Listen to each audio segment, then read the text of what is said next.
আসসালামু আলাইকুম প্রিয় শিক্ষার্থীরা, তোমরা সকলে কেমন আছো? আশা করি মহান আল্লাহ তাআলার অশেষ রহমতে সকলে ভালো আছো। এই করোনার এই মহামারীর সময় তোমরা সকলে পাশাপাশি বাড়িতে অবস্থান করতেছো। তো তোমাদের পাঠদান যাতে কন্টিনিউ থাকে সেই সুবাদে আমাদের মাননীয় প্রধান শিক্ষক সাহেবের একান্ত প্রচেষ্টা আমরা তোমাদের জন্য অনলাইন ক্লাস পরিচালনা করে আসতেছি। আজকে আমরা তোমাদের জন্য যে অনলাইন ক্লাসটি নিয়ে আসছি সেটি ট্রান্সফরমেশন সেন্টেন্সেরই একটি অংশ, সেটা হলো যে পার্ট আমাদের ভয়েস। তো আমার পরিচয় দিচ্ছি। তোমরা আমার পরিচয় এর পূর্বে লেকচারগুলো তো তোমরা হয়তো পেয়েছ। আমি মোহাম্মদ আনোয়ার হোসেন, সহকারী শিক্ষক ইংরেজি, Munshihat Tayra Khatun girls high school, Chauddagram, Comilla. তো আজকে তোমাদেরকে আমি অনলাইন ক্লাসের পক্ষ থেকে স্বাগত জানাচ্ছি এবং কি তোমাদের যে গুরুত্বপূর্ণ টপিক্সটা নিয়ে এসেছি সে সম্পর্কে তোমরা আজকে যাতে উপভোগ করতে পারো এই জন্যই আমরা ক্লাসে চলে যাচ্ছি। ক্লাস উপভোগ করো। ক্লাসটি হলো 6 থেকে 10 আর পার্ট ইংলিশ সেকেন্ড পার্ট আর topic transformation of sentence. Part যেহেতু আমাদের ভয়েস নিয়ে আমরা কথা বলবো। ভয়েস বাংলাতে বলে বাচ্চ। এই বাচ্চ বা ভয়েস কি? আমরা বলবো ক্রিয়া প্রকাশের, তোমাদের খেয়াল করা সকলে, ক্রিয়া প্রকাশের ধরনকে ইংরেজিতে ভয়েস বলে। ক্রিয়া প্রকাশের ধরনকে ইংরেজিতে ভয়েস বলে। যদি ডেফিনেশনটা তোমরা ইংলিশে জানতে চাও তাহলে সেটা হলো সহজ। Voice is the form of A verb which is used to say what people or things do or what is done to them. অর্থাৎ খেয়াল করো, voice is the form of A verb. Voice হবে ভার্বের এমন একটি form which is used to say, যেটা ব্যবহার করা হয় বলতে what people or things do, বলছে কোনো মানুষ অথবা কোনো জিনিস কি করে, অথবা what is done to them, তার দ্বারা কি ঘটে, এই বিষয়টাই প্রকাশ করবে ভয়েস। এখন তোমরা সকলেই হয়তো জানো যে ভয়েস দুই প্রকার। প্রথম হলো অ্যাক্টিভ ভয়েস আর দ্বিতীয় হলো প্যাসিভ ভয়েস। এখন অ্যাক্টিভ ভয়েস কাকে বলে আর প্যাসিভ ভয়েস কাকে বলে এই বিষয়ে আমরা একটু আলোচনা করতেছি। অ্যাক্টিভ ভয়েস হলো ভার্বের যে ফর্ম দ্বারা সাবজেক্ট বা কর্তা কি করে তা প্রকাশ করে, সেটা হলো কি অ্যাক্টিভ ভয়েস। উদাহরণ হিসেবে আমরা নিয়ে আসতে পারি হি রাইটস এ লেটার। এই সেন্টেন্সটির যে আমরা যদি অ্যানালাইসিস করি সেটার ক্ষেত্রে আমরা পাচ্ছি he subject, rights verb, a letter object. এখন এই সেন্টেন্সটির সাবজেক্টকে হি, এখন এই হি বা সে কি করে এই বিষয়টা প্রকাশ করতেছে। তো যার কারণে আমরা বলবো এই সেন্টেন্সটি কি অ্যাক্টিভ ভয়েস। কিভাবে? হি রাইটস এ লেটার, এখানে কর্তা হি এর লেখার যে কাজটা উনি সরাসরি নিজে করে। তো এর পরবর্তীতে আসো আমরা প্যাসিভ ভয়েস নিয়ে কথা বলি। প্যাসিভ ভয়েস কি? ভার্বের যে ফর্ম দ্বারা সাবজেক্টের ক্ষেত্রে কি ঘটে, সাবজেক্টের ক্ষেত্রে কি ঘটে তা প্রকাশ করে, তাকে প্যাসিভ ভয়েস বলে। তাকে কি বলে? Passive voice. উদাহরণ হিসেবে আমরা যদি এই সেন্টেন্সটা যে হি রাইটস এ লেটার, এটাকে যদি আমরা প্যাসিভ করতে যাই তাহলে দেখো তোমরা কি হচ্ছে, a letter is written by him. তাহলে এখানে তার দ্বারা চিঠি লেখার কাজটা হয়। তো তোমাদেরকে আমি কিছুক্ষণ পরে প্যাসিভ ভয়েসের জন্য কি শর্ত, প্যাসিভ ভয়েস কিভাবে করবে ওই বিষয়গুলোই আলোচনাতে নিয়ে আসতেছি। হ্যাঁ, তোমরা ভয়েস করার জন্য যে বিষয়টা সর্বপ্রথম মাথায় রাখতে হবে, ভয়েসের জন্য আমাদের ভার্ব তো তোমরা তো হয়তো দুই প্রকার জানো, যে ট্রানজিটিভ ভার্ব, ইনট্রানজিটিভ ভার্ব। তো ভয়েসের জন্য শর্ত হলো ট্রানজিটিভ ভার্ব। এখন তোমাদের প্রশ্ন আসতে পারে ট্রানজিটিভ ভার্ব কি? তাহলে উদাহরণটা খেয়াল করো, he writes a letter. Transitive verb বলা হয় ওই ভার্বকে যে ভার্বের অবজেক্ট থাকে। কি বলছে? ট্রানজিটিভ ভার্ব হলো ওই ভার্ব যে ভার্বের কি থাকে, অবজেক্ট থাকে।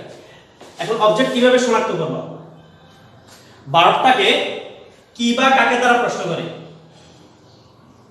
হোয়াট বা কি দ্বারা প্রশ্ন করে।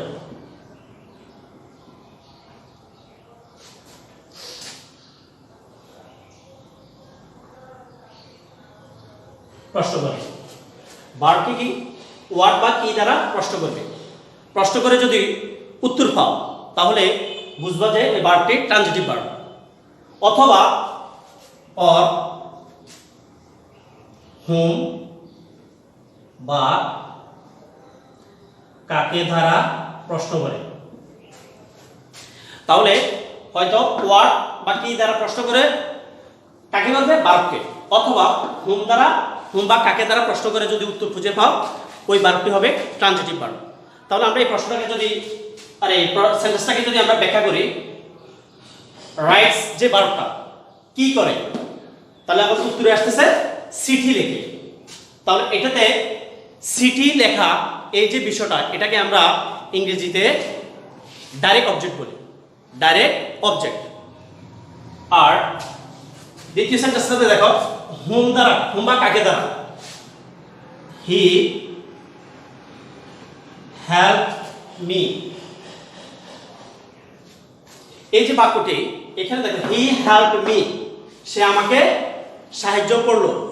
তাহলে হেল্প যে ভার্বটা এটাকে প্রশ্ন করো কাকে সাহায্য করলো, তাহলে উত্তরে আসতেছে আমাকে। তাহলে আমরা এই দ্বিতীয় বাক্যটা যে আমাদের হুম দ্বারা প্রশ্ন হবে। হুম হলো ব্যক্তিবাচক আর ওয়াট হলো বস্তুবাচক। এখন বস্তুবাচক যে অবজেক্টিভ হবে এটার নাম হচ্ছে ডাইরেক্ট অবজেক্ট, আর ব্যক্তিবাচক যে অবজেক্টিভ হবে এটা হচ্ছে ইনডাইরেক্ট অবজেক্ট। কোনো সেন্টেন্সে যদি ডাইরেক্ট অবজেক্ট অথবা ইনডাইরেক্ট অবজেক্ট না থাকে তাহলে ওই সেন্টেন্সটি কখনো প্যাসিভ ভয়েস করা যাবে না, খেয়াল রাখতে হবে। তাহলে প্যাসিভের জন্য শর্ত আমাদের ট্রানজিটিভ ভার্ব। ট্রানজিটিভ ভার্ব হলো ওই ভার্ব যে ভার্বের অবজেক্ট থাকে। তো উদাহরণ হিসেবে তোমাদেরকে আমি দেখাচ্ছি রাইটস ব্যক্তি বস্তুবাচক, আর পরবর্তী যে ভার্বটি হেল্প এটাকে প্রশ্ন করলাম হুম দ্বারা, এখানে পেলাম আমরা ব্যক্তিবাচক। তো এইভাবে ভার্বের পরে যদি ব্যক্তিবাচক অথবা বস্তুবাচক অবজেক্ট খুঁজে পাও সেই সেন্টেন্সটিকে তুমি প্যাসিভ ভয়েস করতে পারবে। এখন আমরা অ্যাক্টিভ ভয়েস থেকে প্যাসিভ ভয়েসের কিছু যে ফরম্যাট বা রুল রয়েছে আমরা সেটি আলোচনা করব। শিক্ষার্থীরা খেয়াল করো, আমরা ভয়েস চেঞ্জ এর স্ট্রাকচার বা গঠন, অর্থাৎ একটি ভয়েসের যে আমরা বললাম একটি ভয়েস এর গঠন কিভাবে হবে, আর দ্বিতীয়ত হলো প্যাসিভ ভয়েসের গঠনটা কিভাবে হবে আমরা আগে একটু জেনে নিই। দেখো একটি ভয়েসের গঠনটা হবে সাবজেক্ট, তারপর ভার্ব, তারপর অবজেক্ট থাকবে। কারণ যেহেতু সেন্টেন্সে প্যাসিভ করতে হলে কি লাগবে, অবজেক্ট লাগবে। অবজেক্ট যদি না থাকে তাহলে সেন্টেন্সটি কখনোই অ্যাক্টিভ থেকে প্যাসিভ তুমি কখনো করতে পারবে না। তো শর্ত যেহেতু আমাদের অবজেক্ট থাকা, তো এই হিসাবে আমাদের কি নিয়ে আসলাম, অবজেক্ট নিয়ে আসলাম। তাহলে আমাদের সেন্টেন্সে দেখো আই সাবজেক্ট, ভার্বটা হচ্ছে রাইট, এরপরে অবজেক্ট হচ্ছে আমাদের লেটার। তার মানে আমাদের সাবজেক্ট, ভার্ব এবং কি অবজেক্ট। এরপরে প্যাসিভ ভয়েসের ক্ষেত্রে খেয়াল করো, প্যাসিভ ভয়েসের স্ট্রাকচারটা কি হবে, আমরা যে সেন্টেন্সটি আছে ওই সেন্টেন্সটির অবজেক্ট সাবজেক্টে আসবে, অর্থাৎ অবজেক্টটা সাবজেক্টে আসবে। এরপর সেন্টেন্সটি কোন টেন্সে রয়েছে, তোমাদেরকে টেন্সের ফরম্যাটটা খুব ভালো করে জানতে হবে যদি তুমি প্যাসিভ ভয়েস ভালোভাবে করতে হয়। তাহলে আমাদের ভার্বের উপর ডিপেন্ড করবে যে আসলে সেন্টেন্সটা কোন টেন্সে রয়েছে। তাহলে এখন আমাদের মূল ভার্ব যেহেতু আছে, মূল ভার্বটাকে চিহ্নিত করবা, বা এটা কি প্রেজেন্ট ইনডিফিনিটে আছে না কন্টিনিউয়াসে আছে না পারফেক্টে আছে, এভাবে তোমাদেরকে শনাক্ত করতে হবে আগে। তো টেন্স অনুযায়ী এরপর অক্সিলারি ভার্ব বসাতে হবে আমাদের অ্যাক্টিভ থেকে যখন প্যাসিভ করবো। এটা হচ্ছে দ্বিতীয় শর্ত। তৃতীয় হলো আমাদের ভার্বের ফার্স্ট পার্টিসিপাল ফর্ম, অর্থাৎ যে ভার্বটি থাকে স্ট্রং ভার্ব উইক ভার্বের মাধ্যমে তোমরা জানো যে একটি ভার্বের তিনটি ফরম্যাট থাকে, do, did, done, B1, B2, B3, অথবা present form, first form, first participle form. তো এইভাবে আমাদের ভার্বের সবসময় ফার্স্ট পার্টিসিপাল ফর্ম বা B3 ফর্মটা অবশ্যই হবে প্যাসিভ। তার মানে তৃতীয় নম্বর পার্ট হচ্ছে আমাদের এটা। চতুর্থ নম্বর হচ্ছে প্রিপজিশন বসবে। প্রিপজিশন কখনো বাই হয়, কখনো টু হয়, কখনো উইথ, অ্যাট, অ্যাবাউট, ইন, এই জাতীয় প্রিপজিশনগুলো বসে। এরপর সাবজেক্টটা অবজেক্ট হবে। সাবজেক্টটা কি হবে, অবজেক্ট। তাহলে আমরা একটা সেন্টেন্স করতেছি, দেখো আই রাইট এ লেটার। এই যে সেন্টেন্সটি, এই সেন্টেন্সটি যদি আমি প্যাসিভ করি তাহলে আমাদের এই ভার্বটা দিয়ে পাচ্ছি রাইটের অবজেক্ট ফর্ম যেহেতু আছে এ লেটার, তাহলে আমি এই লেটারটাকে অবজেক্টটা সাবজেক্টে নিয়ে আসলাম। এরপর মূল ভার্ব যেহেতু মূল বারক হলে তখন প্রেজেন্ট ইনডিফিনিট টেন্স। তো প্রেজেন্ট ইনডিফিনিট টেন্স হলে তোমার অবজেক্ট সাবজেক্টে আনার পর অবশ্যই তোমাদেরকে এম ইজ আর যে কোনো একটা বসাতে হবে। এখন থার্ড পারসন সিঙ্গুলার হলে হবে আমাদের ইজ, আর মি থেকে যদি আই হয় তখন হবে এম, আর যদি তোমার আস অর্থাৎ অন্যান্য ওয়ার্ডগুলো হয় তাহলে আমাদের প্লুরাল ফর্ম হলে আমাদের আর বসবে। তো এখন যেহেতু আমরা অবজেক্টটি থার্ড পারসন সিঙ্গুলার, এই হিসাবে আমরা কি নিয়ে আসলাম, এই টেন্স অনুযায়ী অক্সিলারি ভার্ব বসালাম। তাহলে প্রথম আমাদের ছিল কি অবজেক্ট সাবজেক্ট হবে এক নাম্বার, দ্বিতীয় হলো যে টেন্স অনুযায়ী অক্সিলারি, তৃতীয় হলো যে ভার্বটি আছে ওই ভার্বের 3 নাম্বার ফর্ম বা ভার্বের ফার্স্ট পার্টিসিপল ফর্ম। তাহলে আমাদের রাইটের 3 নাম্বার ফর্ম হলো রাইট, রোট, রিটেন, অর্থাৎ আমাদের 3 নাম্বার ফর্ম কি রিটেন। তাহলে প্যাসিভের 3 নাম্বার ফর্ম হবে আমাদের ভার্বের ফার্স্ট পার্টিসিপল। তো ফার্স্ট পার্টিসিপল বসালাম, এটা 3 নাম্বার ফর্ম। এরপর প্রিপজিশন। প্রিপজিশন হলো ভার্বের সাবজেক্ট যদি ব্যক্তিবাচক হয় প্রায় আমরা বলবো 80% অ্যাবাভ তোমাদের ভাই বসে প্রিপজিশন। কি বসে? ভাই। তাহলে আমাদের 70 নাম্বার স্টেপ হলো যে আমরা দিশা প্রিপজিশন বসালাম ভাই। এরপর বলা হচ্ছে সাবজেক্ট অবজেক্ট হবে। তাহলে আমাদের সাবজেক্ট আছে কি আই, তাহলে আমাদের অবজেক্ট ফর্ম হচ্ছে মি। এখানে একটা বিষয় আছে, সাবজেক্ট ফর্ম যদি আই থাকে তাহলে আমাদের প্রিপজিশনের পরে হবে মি, যদি উই হয় হবে আস, যদি ইউ হয় ইউ হবে, হি হলে হবে হিম, শি হলে হবে হার, ইট হলে হবে ইট, দে থাকলে দেম। আর যদি কোনো নাউন থাকে তাহলে অবশ্যই নাউনটি যেভাবে আছে এভাবে হবে। এবং কি খেয়াল রাখতে হবে তোমাদেরকে যে নাউন সব সময় এটা প্রপার নাউন হওয়াতে ক্যাপিটাল লেটার হবে। তাহলে আমরা যে প্যাসিভ ভয়েসের যে স্ট্রাকচারটি লিখলাম সেটা এখন প্রমাণ করতেছি। অবজেক্ট সাবজেক্ট, টেন্স অনুযায়ী অক্সিলারি, ভার্বের ফার্স্ট পার্টিসিপল, এরপর প্রিপজিশন, এরপরে সাবজেক্ট আমাদের অবজেক্ট 5 নাম্বার। তো মূল কথা হলো আমাদের অবজেক্ট সাবজেক্ট হবে, টেন্স অনুযায়ী অক্সিলারি হবে, ভার্বের ফার্স্ট পার্টিসিপল, এরপরে প্রিপজিশন, সাবজেক্ট অবজেক্ট হবে। এই হলো যে আমাদের ভয়েসের স্ট্রাকচার বা গঠন। এখন আসবো আমরা টেন্স অনুযায়ী কিভাবে গঠন করব। হ্যাঁ শিক্ষার্থীরা, আমরা টেন্স অনুযায়ী এখন স্ট্রাকচারগুলো দেখব। আমরা সর্বপ্রথম নিয়ে আসতেছি টেন্স, যেহেতু তোমার 3 প্রকার, প্রেজেন্ট, পাস্ট, ফিউচার। তো প্রেজেন্টটা আবার 4 ভাগে বিভক্ত: present indefinite, present continuous, present perfect, present perfect continuous. তো present indefinite, present continuous, present perfect, এই 3টা স্ট্রাকচারে তোমার প্যাসিভ ভয়েস হবে। আর এভাবে পাস্টেরও 3টা: past indefinite, past continuous, past perfect. আবার আসো future indefinite, future continuous, future perfect. এইভাবে 9টি অংশের আমাদের কি হবে ভয়েসের স্ট্রাকচারগুলো চেঞ্জ হবে। আর present perfect continuous, past perfect continuous, future perfect কন্টিনিউয়াসের কোনো প্যাসিভ ভয়েস হয় না। এখন আসো আমরা প্রেজেন্ট ইনডিফিনিট টেন্স নিয়ে আলোচনা করতেছি। প্রেজেন্ট ইনডিফিনিট টেন্সের প্যাসিভ ভয়েসের স্ট্রাকচার হবে কি অবজেক্ট সাবজেক্টে আসবে, am is a auxiliary verb হবে, এরপরে ভার্বের V3 বা পাস্ট পার্টিসিপল ফর্ম, তারপরে প্রিপজিশন, এরপরে সাবজেক্ট অবজেক্ট হবে। দেখো আমরা एग्जांपल নিয়ে এসেছি। দেখো একটি ভয়েস, একটি ভয়েস, একটি voice, Rita sings a song, Rita sings a song. তাহলে প্যাসিভ ভয়েসে কি হচ্ছে দেখো, আমাদের নিয়ম অনুযায়ী এই সেন্টেন্সটার ভার্ব হচ্ছে আমাদের সিংস। তো সিংস ভার্বটাকে আমরা প্রশ্ন করে দেখি কি গায়, উত্তর খুঁজে পাচ্ছি আমরা এ সং, তার মানে আমাদের ডাইরেক্ট অবজেক্ট পাচ্ছি। এখন অবজেক্ট যেহেতু পেয়েছি আমাদের নিয়ম অনুযায়ী অবজেক্টটা সাবজেক্টে আসবে প্রথম ফরম্যাট। তাহলে আমরা নিয়ে আসতেছি এ সং, অবজেক্ট সাবজেক্টে আসছে। এরপরে টেন্স শনাক্ত, মূল ভার্ব অথবা মূল ভার্বের সাথে যদি এস বা ইএস থাকে তখন বুঝতে হবে এটা প্রেজেন্ট ইনডিফিনিট টেন্স। তো প্রেজেন্ট ইনডিফিনিট টেন্স হলে আমরা মাথা রাখতে হবে অক্সিলারি হিসেবে এম ইজ আর, এই 3টার মধ্যে যে কোনো একটা বসবো। এখন আমরা এম বসাবো না ইজ বসাবো না আর বসাবো, কিভাবে বুঝবো? এখানে অবজেক্টটা যে আনবা, অবজেক্টটা কোন পার্সন, যদি এটা থার্ড পার্সন সিঙ্গুলার হয় অর্থাৎ হি, শি, ইট, একক নাম একক বিষয়, এদের যদি কোনোটা হয় তাহলে আমাদের হবে ইজ। তাহলে আমি নিয়ে আসলাম এখানে এটা সিঙ্গুলার হওয়াতে ইজ।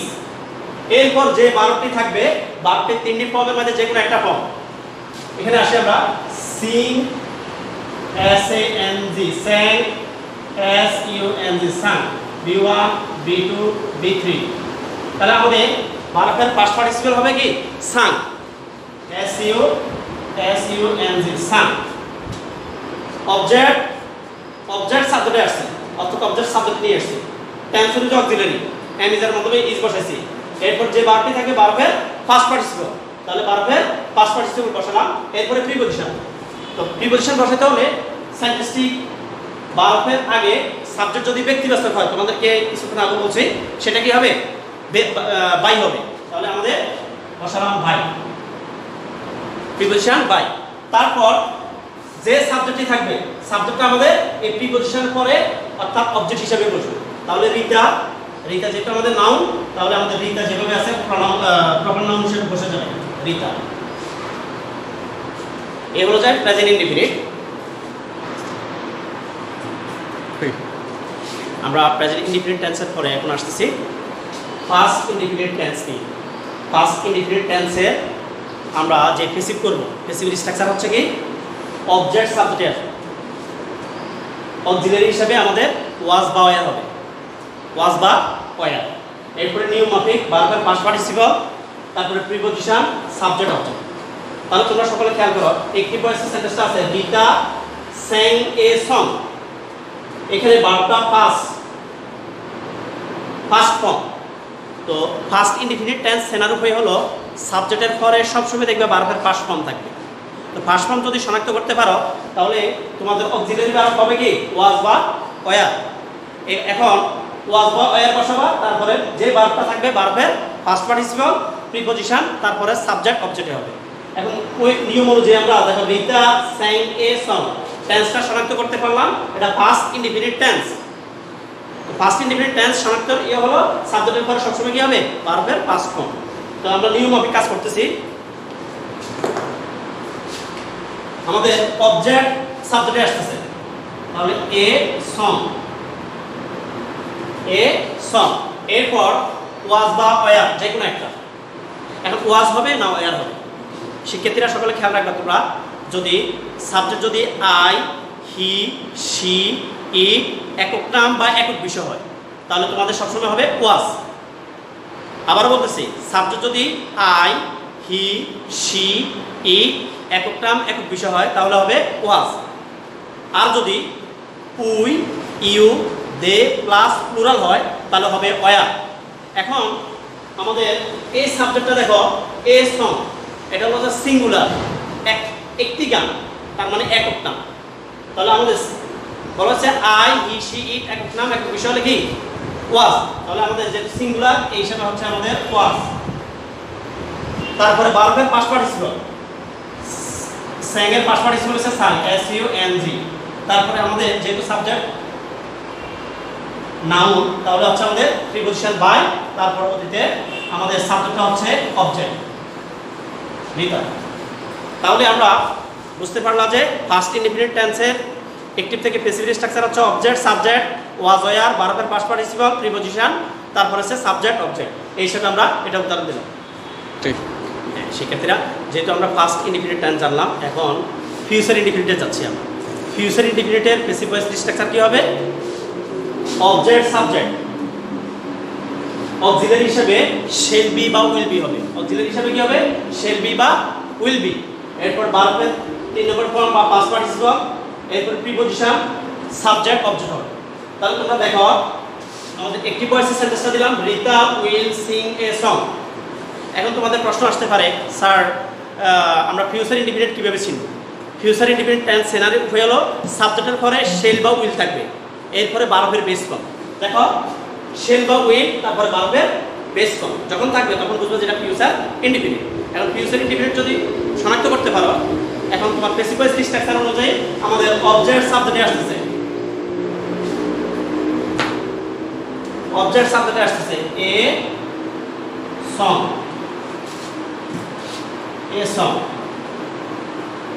প্যাসিভ স্ট্রাকচার যেহেতু বলা হয়েছে তোমাদের shall be বা will be এখন shall আর will এর ব্যবহার তোমাদেরকে ধারণা রাখতে হবে যদি সাবজেক্ট আই এবং উই হয় তাহলে হবে আমাদের শেল বি।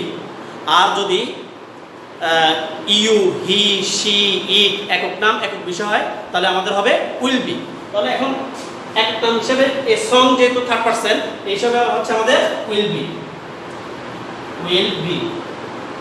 তারপর ভার্বের পাস্ট পার্টিসিপল, সিং এর পাস্ট পার্টিসিপল সাং, এস ইউ এন জি, সাং। এরপর আমাদের যেহেতু সাবজেক্টটা কি ব্যক্তিবাচক, যার কারণে আমাদের প্রিপোজিশন হবে বাই। তারপর সাবজেক্ট অবজেক্ট,